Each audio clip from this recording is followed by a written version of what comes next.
Welcome to Setup Mastery, your go-to channel for all things tech. Here, we explore the latest gadgets, unbox cutting-edge devices, and provide step-by-step installation guides to help you optimize your setup. Subscribe now and join our journey to master the art of perfect setups.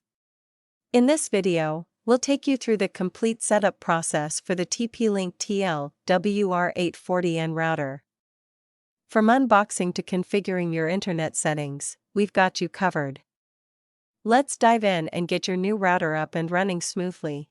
First, let's take a look at what's inside the box. Here, we have the TP-Link TL-WR840N router, a power adapter, an Ethernet cable, and a quick installation guide.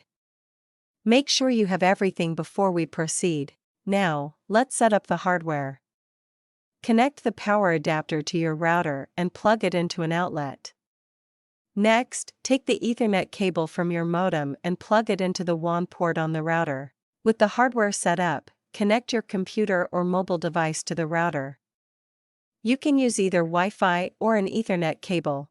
Open your web browser and type http://tplinkwfi.net or 192.168.0.1.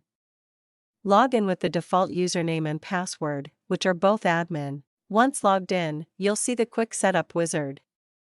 Select your internet connection type, dynamic IP, static IP, or PPPoE.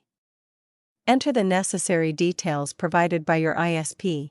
Next, set up your Wi-Fi network by choosing a network name, also known as SSID, and a strong password.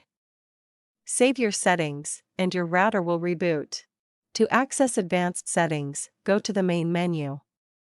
Here, you can change the default login credentials for better security, set up guest networks, configure parental controls, and update the router's firmware if needed. After configuration, check if your internet connection is working. Ensure that your devices can connect to the Wi-Fi network you just set up.